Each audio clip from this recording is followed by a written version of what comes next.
Oke, bismillahirrahmanirrahim. Assalamualaikum warahmatullahi wabarakatuh. Pada video hari ini, kali ini saya akan membuat sebuah demo tugas atau eh, penjelasan mengenai apa itu Laravel API Liveboss. Ya, jadi saya akan memberi sedikit penjelasan ya terkait apa itu Laravel API Server Liveboss dan bagaimana cara penggunaannya. Yang ini jadi sedikit agak berbeda dikarenakan jadi mungkin untuk pembuatan project Laravel itu sama dan lalu yang buat beda adalah di sini kita menggunakan npm dan ada tujuan serupa seperti PHP unit .xml untuk di Composer JSON-nya. Nah, lalu eh, kita juga bisa di sini juga menggunakan konfigurasi bagi kita untuk menyalakan PHP Unit Test Server.php yang memungkinkan untuk menjalankan pengembangan web server tanpa menggunakan server web eksternal perangkat lunak seperti Apache di Nginx dan akhirnya Webpacksmith.js adalah pembungkus di sekitar web agar kita dapat dengan mudah menggabungkannya aset front-end jadi lebih cepat dasar tentang file dan folder struktur Laravel. Nah, jadi mungkin kita sedikit bahas. Jadi di sini ada untuk migrasinya kita di sini sedikit buat ini ya. Ada WebSocket. Di sini kita menggunakan WebSocket. Ada API ID, API connection count, WebSocket message count, API message count. Di sini untuk eh, users seperti biasa bawaan. Di sini two factor secret. Lalu di sini ada post table, title dan body doang isinya. Tapi bodinya menggunakan format JSON ya. Lalu comment, di sini ada body menggunakan JSON juga. Lalu foreign ID, mengambil user ID, terus di sini untuk mengambil oh di sini mengambil user ID di sini untuk mengambil post ID. Jadi ada relasi di antara users dan comments.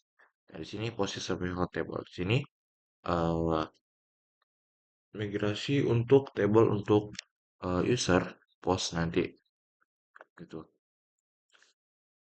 Nah, lalu di sini kita lihat ada controllernya. Controllernya di sini seperti biasa ada command controller, seperti biasa. Di sini ada CRUD ya, ada X, ada store, ada show, ada update, ada delete, ada destroy. Di sini juga,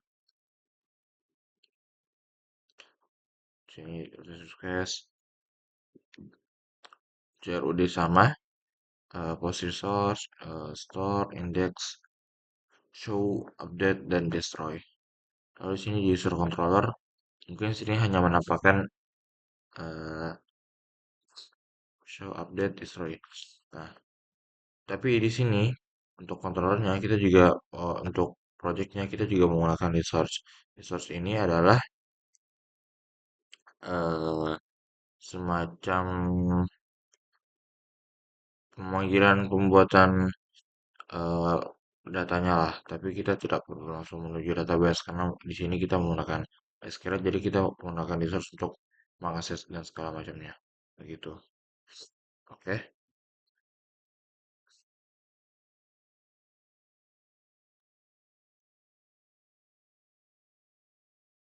Lalu di sini kita lihat di modelnya. Nah, modelnya ini kebetulan digunakan dipisah-pisah. Jadi ketika created kita ada modelnya sendiri, ketika deleted ada modelnya sendiri, dan ketika updated ada modelnya sendiri. Dan juga di post juga seperti itu, di users juga begitu, dan di update juga begitu. Nah, tujuannya apa? Tujuannya untuk biar API-nya semakin dirincikan atau lebih gampang digunakannya atau lebih rapi. Karena model itu adalah blueprint dari dari data yang kita buat di database. Jadi kita menyalin lah blueprintnya gitu yang bisa kita lihat di codingannya. Jadi model controller dan resource itu saling berhubungan gitu. Lalu di sini ada listener, ini untuk send ini ya, send email ya. Di sini emailnya ada verify, ada welcome. Di sini ada modelnya lagi. Ini model biasanya, model utamanya. Oke, ini notification untuk mungkin ada fitur notifikasi dari mail tadi. Sini post share video post here. Nah, seperti itu. Sini ada provider, ini bawaan ya. Lalu kalau kita lihat sini seedernya udah ada. Seeder ini mengambil dari sebentar. Hmm,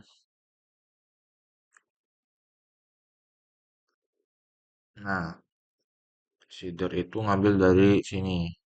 Jadi dibikin data factory-nya sebanyak berapa. Contoh di sini eh, buat factory nih. Jadi factory ini kita membuat data tanpa harus kita input satu persatu. Jadi dia bisa dibikinkan otomatis dan kita pengen berapanya itu eh, bisa kita atur sendiri. Contoh di sini satu factory satu untuk pos gitu. Atau di sini juga di sini buat panggil atau di sini 200 itu kan. Sini tiga jadi ya, tiga komen parameternya tuh. Sini usernya cuma satu. 10 harus 10 user. Jadi nanti langsung aku bikin 10 user, 300 post dan 3 komen seperti itu.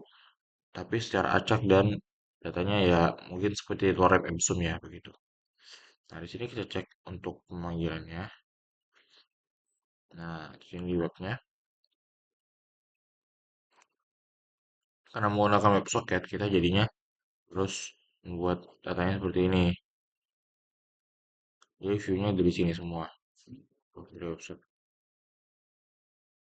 Oke. Ini chat message-nya di sini slash background-nya ini set password. Lalu untuk penggunaan API seperti ini nantinya. Oke. Lalu untuk middleware, bentar. Middleware. Nah,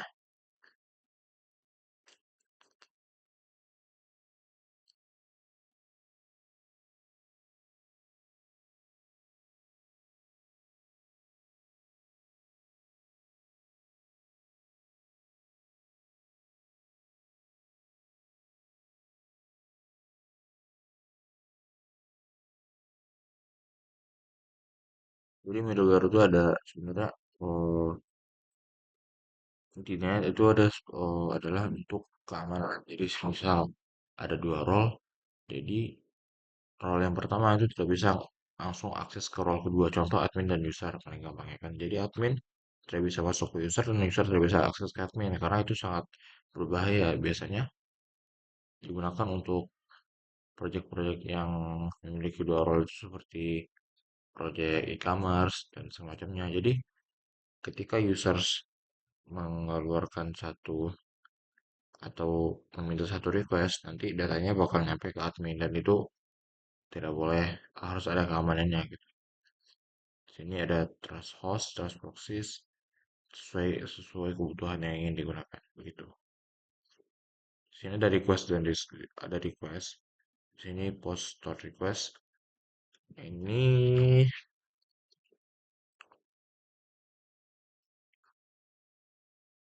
untuk mengirimkan data API sepertinya. Ya, di sini title body, user ID ya untuk mengirimkan data ke API. Jadi nanti kita menggunakan API, kita harus mengisi tipe data seperti ini, tipe struktur data seperti ini dengan dengan bentuk JSON seperti itu. Oke, mungkin sekian dari saya pada video kali ini. Assalamualaikum warahmatullahi wabarakatuh.